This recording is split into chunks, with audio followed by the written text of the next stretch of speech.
உயிர்த்தெழுந்த இயேசு கிறிஸ்துவின் நாமத்தினாலே வாழ்த்துக்கள். பிரியமானவர்களே, நாம் கிறிஸ்துவுக்குள் இருக்கும் பொழுது நாம் ஒரு புதிய மனிதனாக, புதிய மனுஷியாக நீங்களும், புதிய மனுஷனாக நாங்களும், தேவனை ஏற்றுக்கொண்ட எல்லாரும், ஞானஸ்தானம் எடுத்தவர்கள் எல்லாருமே புதிய சிருஷ்டியாக இருக்கிறார்கள். அவங்களுடைய பழவைகள் எல்லாம் ஒளிந்து போயிற்று. அப்படிதான் வேதாகம் சொல்லுகிறது. 2 கொரிந்தியர் 5:17 படிக்கும் பொழுது, இப்படி இருக்க ஒருவன் கிறிஸ்துவுக்குள் இருந்தால் புது சிருஷ்டியாக இருக்கிறான், பழையவைகள் ஒளிந்து போயின, எல்லாம் புதிதாயின. பாருங்க, பழையவைகள் எல்லாம் ஒளிந்து போயின. It is perished. அவ்வளோதான். இன்னும் போனால் பழையது எல்லாமே முடிஞ்சிருச்சு, ஒளிஞ்சிருச்சுன்னு வருது, டெஸ்ட்ராய்டு. அப்போ பழைய வாழ்க்கை, நம்ம பழைய பாவங்கள், பழைய எல்லா வித உலகபூர்வமான தேவனுக்கு விரோதமாக இருந்த காரியங்கள் எல்லாம் ஒளிஞ்சிருச்சு.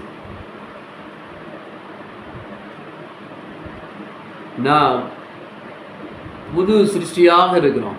கிறிஸ்துவை பிரதிபலிக்கிறாக, கிறிஸ்துவை போல நாம் இருக்கிறோம். ஏனால் நாம் கிறிஸ்துவின் பிள்ளைகள், அவருடைய சுதந்திரவாளிகள்.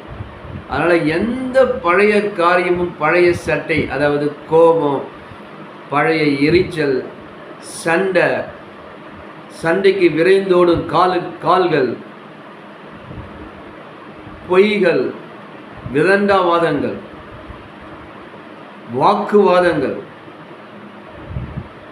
புறம் பேசுறது, மற்றவங்களை குறை சொல்லி வாழ்றது, மற்றவங்களை மட்டம் தட்டுறது, அசட்டம் பண்றது, நாம தான் பெரியவன்னு நினைக்கிறது, எல்லா வித பொல்லாங்கையும் ஒழித்து விட்டு, எல்லா பழைய காரியங்கள் நம்மை விட்டு ஒழிந்து போயின, எல்லாம் புதிதாயின. While we are in Christ, we are new creation. We are special people. தேவனால் தெரிந்து கொள்ளப்பட்டவர்கள், அழைக்கப்பட்டவர்கள், விசேஷித்தவர்கள். ஏனென்றால் தேவன் நமக்கு பரம ரகசியத்தை சொல்லிக் கொடுக்கிறார். வேதாகமத்தை படிக்கும் பொழுது தேவன் நமக்கு பரம ரகசியத்தை, தேவ ரகசியத்தை நாம் வாழ்ந்து